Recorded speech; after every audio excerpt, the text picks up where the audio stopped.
जिल्हाधिकारी कार्यालय परिसरातील उपहारगृहाचे होत असलेल्या बांधकामाची चौकशी करून कारवाई करा।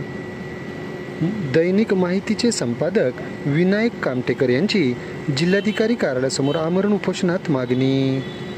याबाबत सविस्तर वृत्त असे की आज मंगळवार दिनांक 11 मार्च 2025 रोजी दुपारी 2:45 वाजताच्या दरम्यान दैनिक माहितीचे संपादक विनायक कामटेकर यांनी प्रसारमाध्यमांना आपली प्रतिक्रिया देताना जिल्हाधिकारी कार्यालयासमोर सुरू असलेल्या आमरण उपोषणस्थळी आपली प्रतिक्रिया दिली आहे की ज्यामध्ये त्यांनी असे म्हटले आहे की जिल्हाधिकारी कार्यालय परिसरातील उपहारगृहाचे होत असलेल्या बांधकामाची चौकशी करून कारवाई करण्यात यावी अशा मागणीसाठी आज रोजी जिल्हाधिकारी कार्यालयासमोर आमरण उपोषणाला बसलो असल्याची माहिती उपोषणकर्ते तथा दैनिक माहितीचे संपादक विनायक कामटेकर यांनी आपल्या प्रतिक्रियेद्वारे आज रोजी दुपारी 2:45 वाजताच्या दरम्यान जिल्हाधिकारी कार्यालयासमोर प्रसारमाध्यमांना प्रतिक्रिया देताना म्हटले आहे।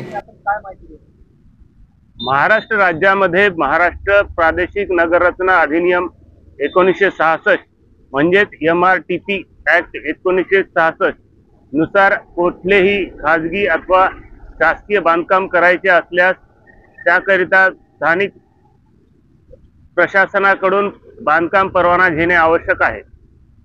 अशा प्रकारे बांधकाम परवाना न घेता किंवा घेतल्याच्या नंतर अतिरिक्त अवैध बांधकाम केले असता महानगरपालिका प्रशासन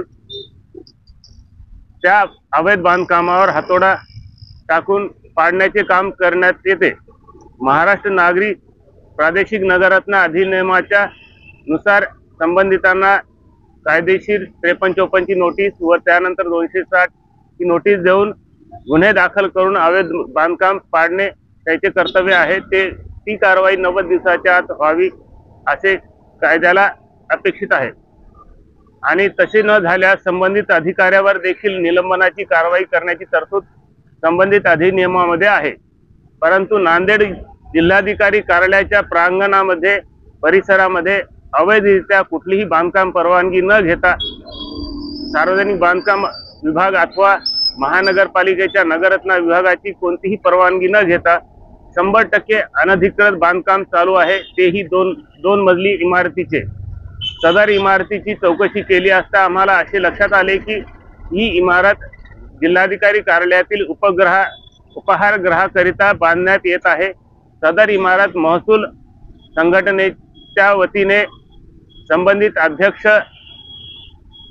करीत आहेत। ही बाब सदर गंभीर बाब आम्ही जिल्हाधिकाऱ्यांच्या निदर्शनास आणून दिली आहे, परंतु तरीही अद्यापपर्यंत कोणतीही कारवाई करण्यात आलेली नाही। महानगरपालिकेचे आयुक्त महेश डोईफोडे व संबंधित सहाय्यक आयुक्त गौतम कावडे यांना देखील याबाबत सविस्तर तक्रार दिलेली आहे, परंतु प्रशासनाकडून त्यांना साधी MRTP ऍक्ट नुसार 53-54 ची नोटीस सुद्धा देण्यात आली नाही। त्यामुळे यामागे कोण अभय देत आहे हा प्रश्न निर्माण होत आहे। त्यामुळे महाराष्ट्र शासनाला आमची सविनय विनंती आहे की सदर अनधिकृत बांधकाम तात्काळ उद्ध्वस्त करून जनतेला एक सकारात्मक संदेश द्यावा, जेणेकरून कोणतीही खाजगी मालमत्ताधारक अनधिकृत अवैध बांधकाम करू नये। धन्यवाद। विनायक किसन कामटेकर, संपादक दैनिक माहिती, नांदेड।